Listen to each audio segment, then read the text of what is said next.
Good evening. My name is Brian O'Laughlin, and I'm a concerned parent of a current kindergartner and one-year-old future Lucketts student. I would like to thank the Finance Committee and Facilities Committee for unanimously supporting putting Lucketts back in the CIP for a 3-room addition. As a Chief Contracting Officer, I understand there are tough decisions to be made, especially when it comes down to a budget and a bottom line. But all students in Loudoun County and their education should be our first and foremost priority.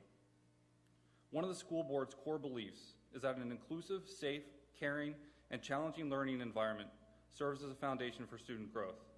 One of your strategic goals is to deliver effective and efficient support for student success. Lucketts staff have tried everything to address the overcrowding over the years and continue to try their best to effectively support their students. We have turned our computer lab, art lab, and music room into a general education classrooms for instruction. Our specialists now teach off small carts. Storage closets with no windows, heating, or cooling have been turned into spaces requiring small group instruction. I would question whether anyone could be effectively instructed in those conditions, especially ESOL students or students with disabilities who are required by law to receive their free, appropriate public education. I think you can understand our frustrations when our kindergartners only get a half a day of instruction and all students receive art and music off carts, while other schools in the same county receive not only full-day kindergarten, but also coding immersion. Anyone who suggested busing kindergarten students down 15 to a school farther away, I would encourage you to travel 15 in the morning rush hour traffic and read the research stating significantly longer bus rides can have a negative impact on family life, the ability of students to perform well in school, and students' ability to fully participate in the school experience. The intangible burden you are considering putting on 5- and 6-year-olds is just too great. Rezoning would be like putting a Band-Aid on a broken arm with 54 homes currently under construction right down the road. Thank you for your thoughtful consideration. Thank you. Karen Price to be followed by Carolyn Johnson. Hi, I'm Karen Price from Lucketts Elementary School. I am the proud mother of 2 Lucketts Lions. We've been coming to these meetings for almost a year now, and when my daughter heard that I was speaking at another school board meeting, she asked if she could come and speak too, so I'm deferring to her. Hi, I'm Cassia. I'm 6 years old. I love Lucketts and I love our school, but I wish we had a music room. I want to be a rock star when I grow up, and I would like to have a music room before I graduate 5th grade. Please make our school bigger next year. Please help us make our school a better place. Thank you. Thank you. Thank you. Carolyn Johnson to be followed by Melissa Cooper. Wow. My name is Carolyn Johnson, and I am a parent of a Lucketts Elementary kindergartner. I would like to request the school board support the recommendation made by the Finance and Facilities Committee to place Lucketts Elementary back into the CIP for a 3-classroom expansion. As of right now, if approved, the expansion would not happen until 2023. That's way too long for our children to wait. Chair Morse is also requesting end-of-year funds be allocated by the Board of Supervisors to expedite the construction for fall of 2018. We need the school board and the Board of Supervisors to work together to ensure construction by next year. The design of our old building is challenging. Our capacity has increased as we've turned closets into resource rooms and closed exits to make classrooms. In order for teachers to gain back collaboration space, 3 teachers are now working in a closet outside of the ladies' restroom. An estimated $15,000 worth of musical instruments go unused or underutilized due to music on the cart. In addition, many of the musical instruments, including the piano, will not fit into our makeshift storage room. So those instruments are now sitting in the school where anyone can touch them. We have a resource room that's 11 by 22. It's so small. The students are having to take tests in the hallways or in the cafeteria. They've complained about lack of focus due to noise and distractions. In 2015, LCPS created an ELL classroom, which is now a special education classroom, by closing off the main exit to our school. That room doesn't have heat or air conditioning.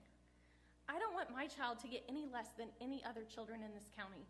The families of Lucketts pay the same in taxes as every other parent in this county.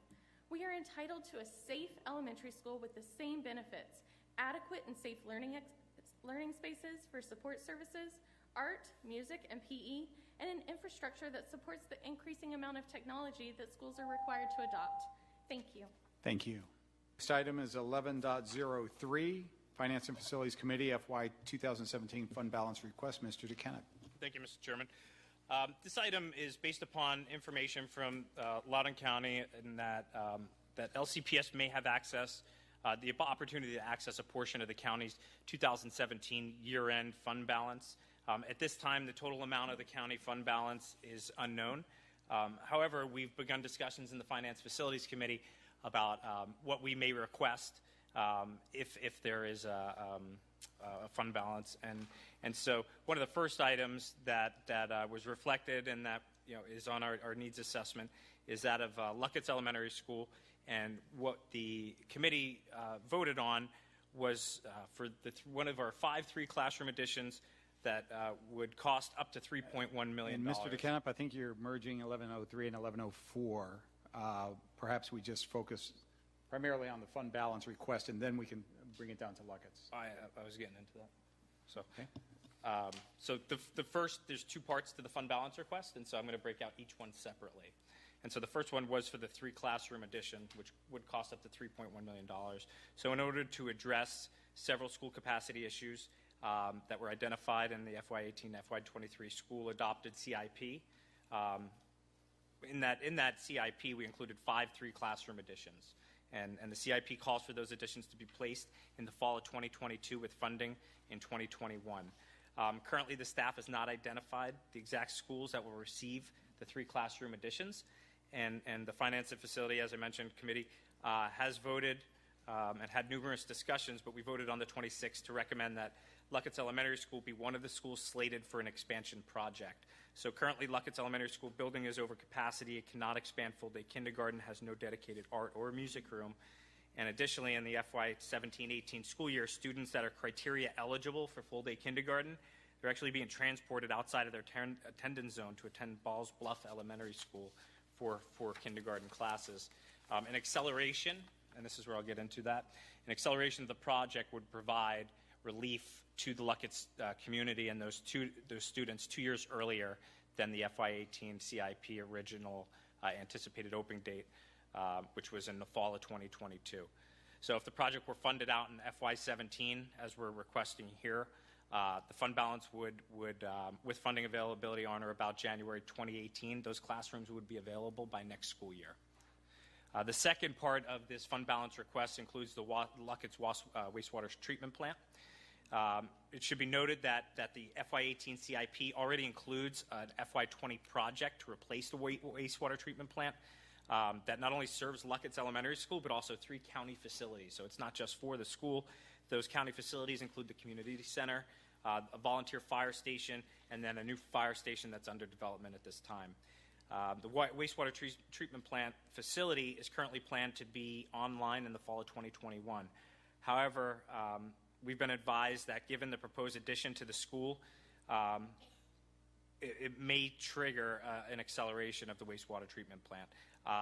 However, the acceleration of the treatment plant project would be less intrusive because we wouldn't have to go in and minimize the school operations 2 separate times. So that's why we're requesting this fund balance to complete these projects together, to go in, one disruption, get both projects initiated, expedited, and in place by next year. LCPS has been advised that the proposed addition to the school is unlikely to trigger a mandatory acceleration. Construction projects are often disruptive to campuses. Simultaneous construction project at the 2 sites, staff believes that would be the ideal scenario. Nevertheless, if funding for the wastewater treatment plant is not available through the FY17 county fund balance request, LCPS could still proceed with the Lucketts classroom additions and address the wastewater treatment plant at a later date. So though we're presenting 2 ideas to accelerate both projects, we don't have to do that. We could very well split them up without impacting the wastewater treatment plant project, and we should be able to keep that on schedule. And I think that covered it. Feel free, Ms. Burden or Mr. Lewis, to provide additions to what I just described. Thank you. Mr. Lewis. Mr. Kenneth, I wonder if you could clarify, during your presentation, did you mention that the additions would be ready for next school year or 2019? I'm not sure I caught exactly how you said that. It will 18, be, 19. yeah, it won't be ready until 1920 in either Okay. case. Stand corrected. Thank you. Additional questions or comments about the fund balance request? Yes, Ms. Rose. So, my issue with this is not that we do this project, but per se how we've gone through this process.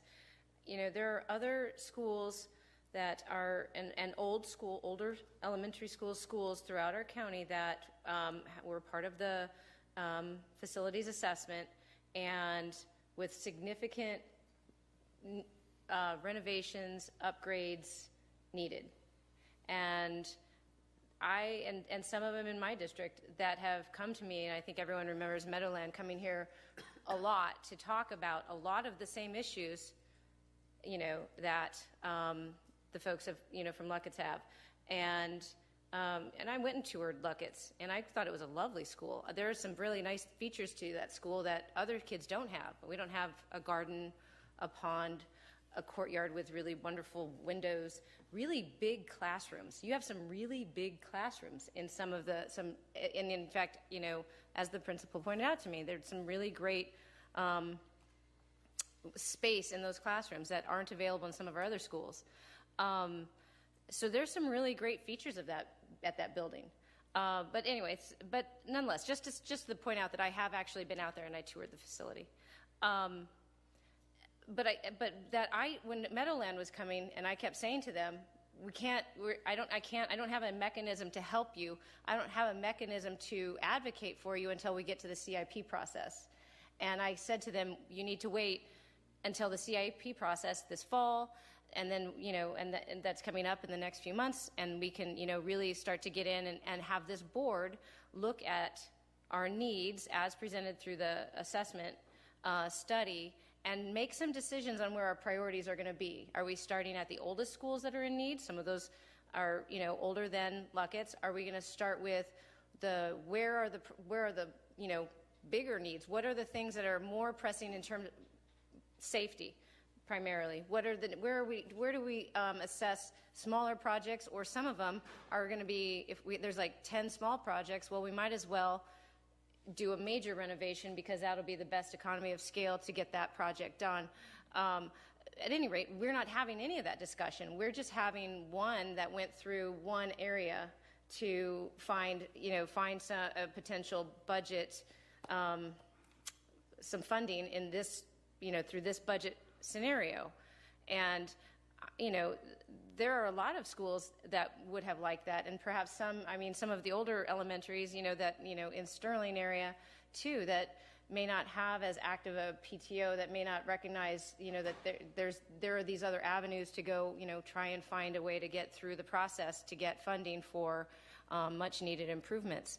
So I'm concerned with the fact that this one got through this way, and I've been telling folks at Meadowland that I don't have a mechanism to help you until we're going through the CIP. And that it just seems a little unfair that we haven't had this broader discussion at all as a board on where our priorities are and how we're going to line them up with all of the needs throughout our county, because we have a lot of elementary schools that have similar safety and renovation needs because they are older schools. As a member of the committee, I just wanted to relay that we have talked about that specifically. This project is not to go in and to fix all the problems in the school. It has nothing to do with fixing the gym windows or paving or all of those other pieces that go into the Capital Asset Preservation Program, CAPP. We viewed this as an opportunity to take advantage of year-end fund balance to take care of needs that we have identified that are capacity needs. Now, we've already put into the budget those requirements for 5 schools. We haven't identified the 5 schools.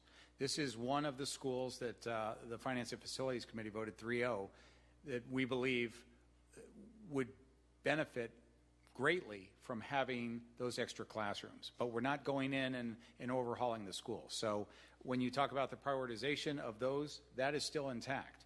they will fall out just the same as all the other schools that were prioritized.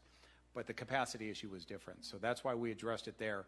And we believe that this could be a very quick win in that the wastewater treatment center and the school could both be done with year-end fund balance. So based on the current need, based on the fact that we had already planned to have these additions to the schools, the committee felt that this would be a good use, a win-win to get the community and to get this funded up front.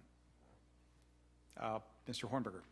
Yeah, I had a question first about fund balance. It's my understanding that the Board of Supervisors in recent years have been using fund balance to buy down the tax rate.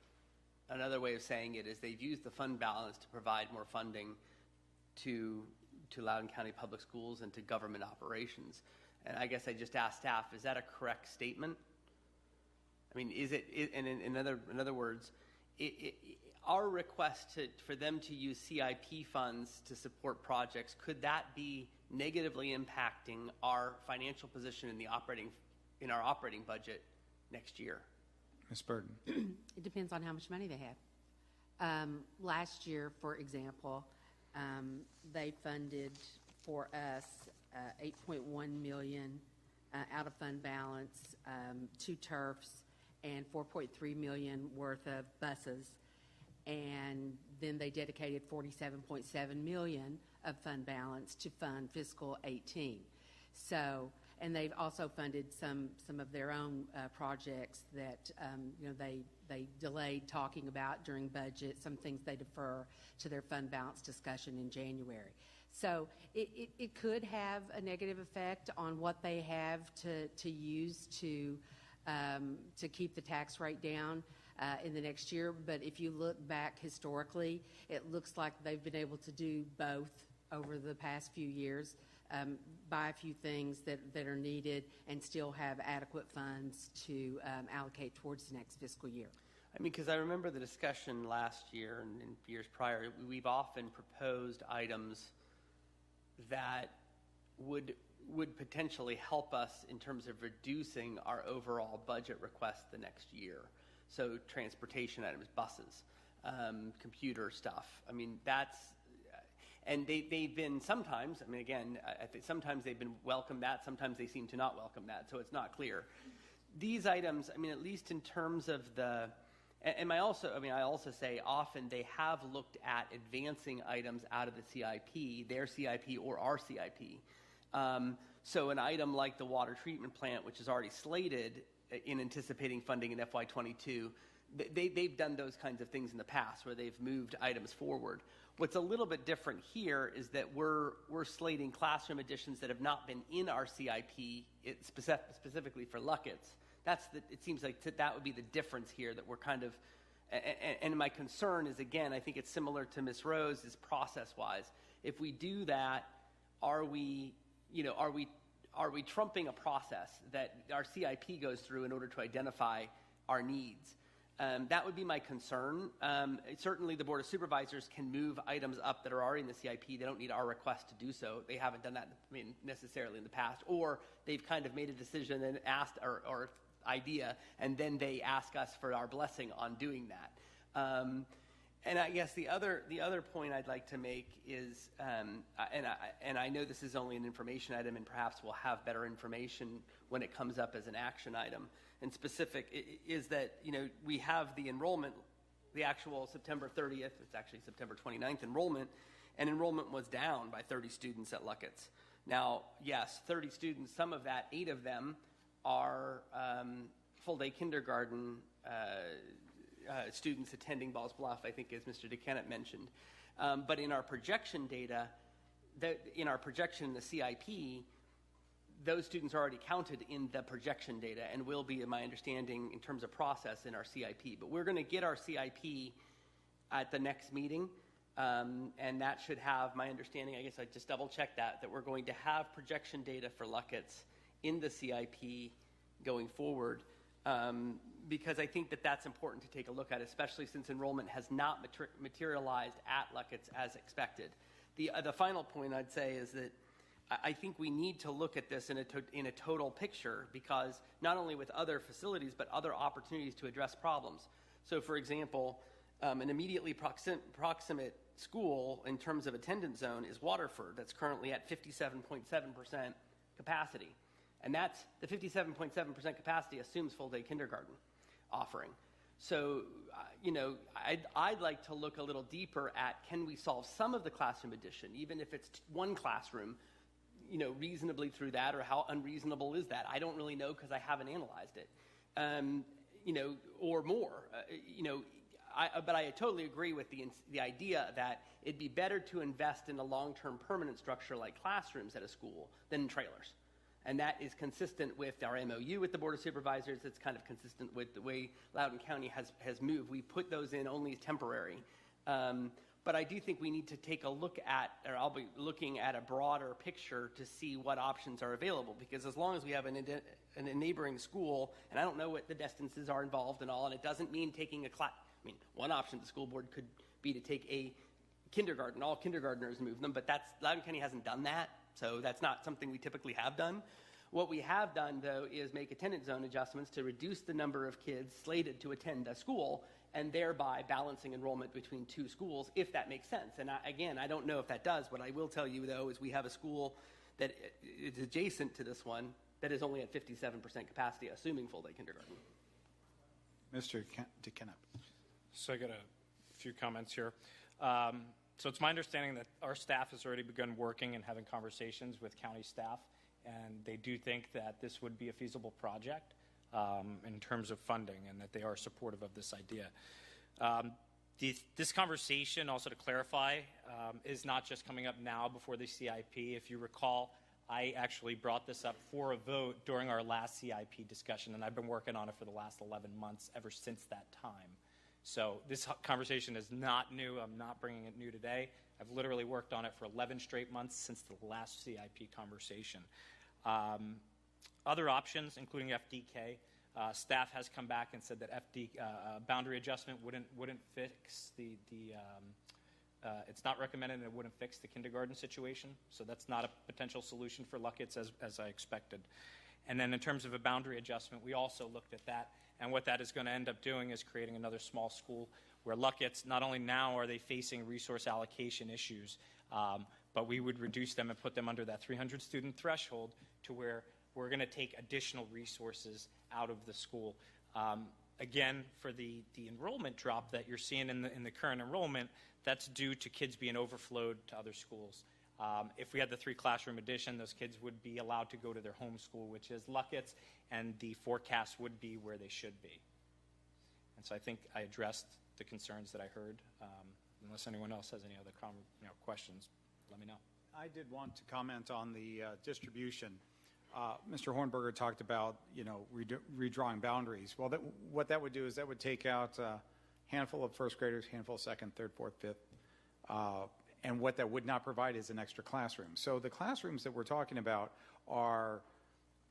it would be much more challenging for us to try to address that issue if we were doing it with a boundary, because now what we're looking for is a music room, is common rooms, which can't be the one to ship out to another school. So that would be the function of these 3-room additions. And we had planned several of these, 2 waves of the additions. The first wave, obviously, has been implemented, and those schools are reaping the benefits of those starting next year.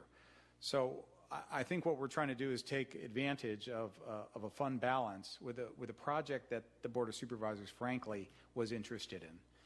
I also received, as Mr. DeKennep, the idea from several of the Board of Supervisor members that they would support this effort to try to advance both the waste treatment and the addition to the school. So there is some consensus on that board. If we can gain the consensus on this board, then this might be something that we could pull forward, and then we've resolved an issue. And that's what this is all about.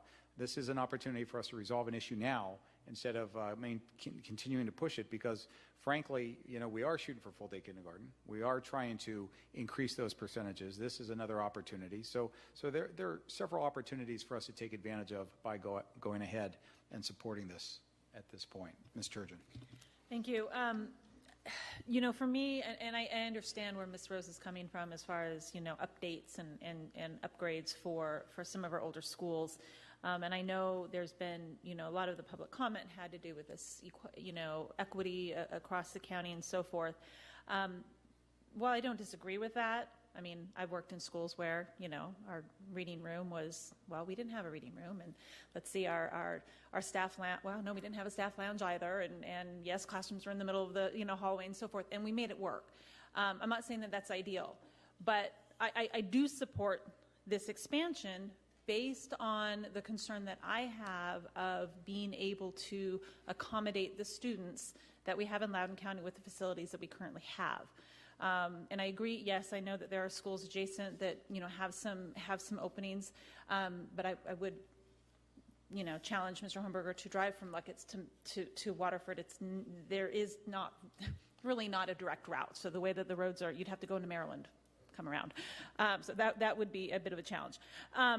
But not only that, I'm looking far ahead down the road. And what I see as I'm driving through Leesburg is a lot of construction, and we know that things are coming up, and I know that there is talk of having another school in Leesburg. Personally, I would like to avoid that, and I think we need to be utilizing the space that we have. Now, that's not to say in the future that we may have to do some shifting of some of the students, and it may not be Lucketts, it may be maybe any other school, within, dare I say, Central Loudoun when we did that boundary process, but we may have to do some shifting. I'm a proponent of utilizing our tax dollars in the most responsible way possible, and that is utilizing the facilities that we currently have. And so I don't want to see, I would rather see us maybe do an expansion on a facility that we already have, not do the trailers. I don't think that's a wise use. Let's have something permanent, and really looking long term. So, I feel for you all of, having art in a cart and all of that. That for me is not my impetus in this. It's really just looking long term and making sure that we're not having to build more schools in the future. So anyway, that's something I would support. Mr. Hornberger. Just a couple questions just for staff, whether they can answer them now or if they can provide this information when this item comes back. And that is, how many students are overflowed? My understanding is that it's 8. And that 8 would factor into the 30, the projection off miss by 30, but that's not the whole. That clearly does not explain the whole. But I guess that's the first question. The other question is, and I'm looking through the briefing materials, and I hadn't seen it before either, that rezoning was not an option, because the last thing that I heard from staff is that it was an option. So if staff can provide information in advance of the next meeting about that and the analysis of that behind those statements, because that seems to be a change, and there's no change posted in terms of the briefing materials on this item. And like I said before, that we would have the CIP projection data as well, that I think that's important for us to take a look at. Ms. Maloney? Thank you. This is for either Dr. Williams or other staff, Ms. Burden, maybe. I'm just curious, since this does seem different than the way that we handled it last year with fund balance. I remember us going through several different projects and prioritizing them and sending that to the Board of Supervisors as a possible fund balance request. Can you explain, is this the staff recommendation, and are there other priorities that staff would be interested in us looking at for any possible fund balance request? Dr. Williams. So it's been interesting in just 3 years here, trying to determine what would be viewed as an appropriate CIP request. And one approach is a very rational, what makes the most sense approach. Another approach is what's likely to be funded. and this is staff's recommendation. We believe that it's likely to be funded, or it has a decent chance of being funded. I won't say likely to be funded because I shouldn't be, but we think it has a decent chance of being funded, and it meets real needs within the division. There were other things considered based on the criteria of what meets needs and what has a chance of being funded. And things such as turf fields that are already in the CIP that could be accelerated, and they've shown an interest in. We had looked at the possibility of some lease. One need is vehicles in the light fleet, so vehicles that are division vehicles but are not in buses. That's a need. And as we develop the budget proposal for next year, if we can, we'd like to allocate all of the lease funds to technology. And currently, we're funding some light fleet vehicles through the lease funds. But we're not while that's a need, we're not necessarily optimistic that that would be funded. And so if we're approaching it primarily on what's the need base, that's another thing that might be there. The other option is, should we not make a fund balance request, recognizing that what's spent in fund balance wouldn't be available to fund the operating budgets of the county and the school division. But one thing I'll observe is it's our understanding that the county will be considering allocating fund balance to its purposes this year. And so that leads us to feel comfortable supporting this as a recommended use of fund balance. And I'll ask Ms. Burden if there's anything else. I've attempted to address the main things that we've discussed in considering what to recommend. Is there other key information that you would add? Well, if you look back historically at what our fund balance request has been, it has been buses, it has been turf, those kinds of things. And now that we've successfully moved all of the buses with the county's approval into the CIP, that's no longer a fund balance request. So previously, you did see a little bit longer lists than just one or two things, but that's primarily because the things that historically appeared on the fund balance request list have been taken care of in a different way. Ms. Huck. So sometimes you sit here long enough waiting to have your say. Everyone else has already said it for you, but I'm just going to kind of reiterate that I've been out at large. It's hard sometimes to weigh the needs of the whole county versus one district over another. And I have been out to Meadowland, and they are in need of some upgrades and some renovation. As does Lucketts, but I do agree that the true issue here is capacity, and that's the big difference. And I have to say, I commend the maintenance staff at both schools for really doing a tremendous job with upkeep and making good use of the buildings and the facilities that they have, and for the staff and the teachers, the administrations who make every inch of those buildings usable space. And they have to get creative, and they do such a great job with it. But we do have an opportunity here to address several issues. One, capacity. One, advancing full-day kindergarten in an area that doesn't already have it, or did have it and doesn't have it now. And so those are several issues that we can kind of, we're crossing off needs and goals that we have as a school system. So I'm definitely in support of the addition of the classrooms, if that wasn't clear before. So, additional comments? The discussion leads me to believe this belongs on the action item list for the next board meeting. Without objection, we'll place this on action item. On to 11.04, which is Finance and Facilities Committee. Yeah, we kind of just covered this. Lucketts Elementary School capacity. Mr. DeKenniff, anything further on that one? I'll just cover it real quickly, just really for clarification purposes. Through our meetings talking about Lucketts, we were looking at primarily two options, option A and option B. Option A included 2 modular classrooms and then an abbreviated attendance zone process. And the committee voted not to move forward with that option. We actually went with a hybrid of option B, which was just adopting and voting for unanimously for the 3 classroom addition. Again, this is scheduled to take place in the fall of 2022. So I think if this was to move to action, we would need to approve this first and then approve the expedited fund balance request after, just from a procedural standpoint. But that's how we walked away, and I think we've kind of covered the nuts and the bolts and kind of the deliberations that we went through to get to that decision.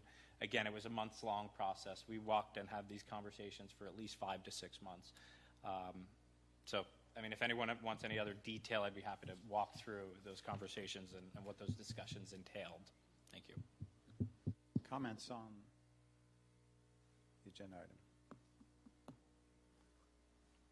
Yes, Mr. Urgent. Yeah, I just want a clarification for logistics. I see, we have these 2 items are listed as separate information items, and I'm just curious on how we're going to present this as an action item. There will only be one action item. One was just for information. So the action item Is 11.04. Yeah, we will need the language to present for the action item for the motion.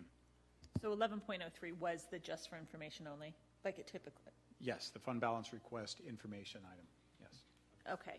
So 11.04 will be so when I said it was going to be on the action item, I did not tell the truth. It is 11.04 would be on the action item.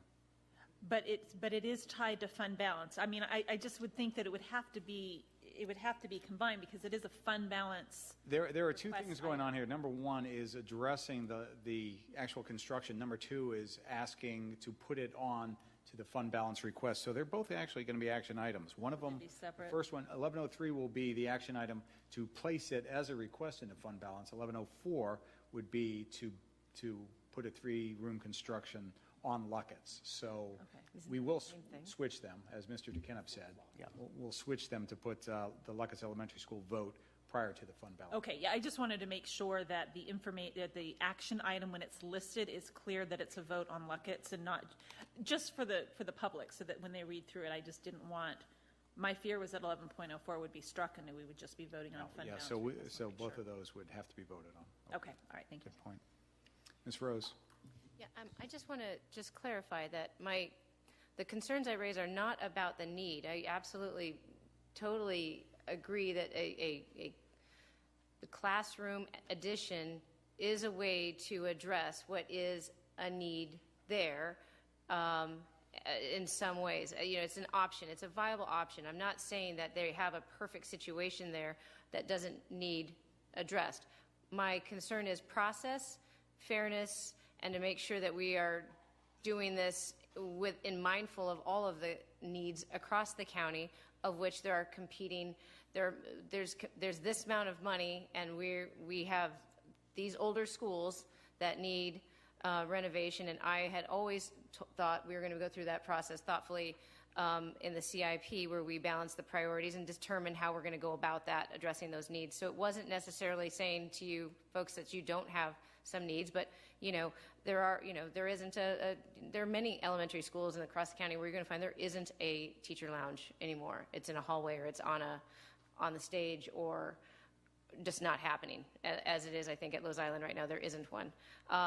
So that happens. But anyway, but it's not that I'm not sympathetic to what it is you're trying to accomplish there.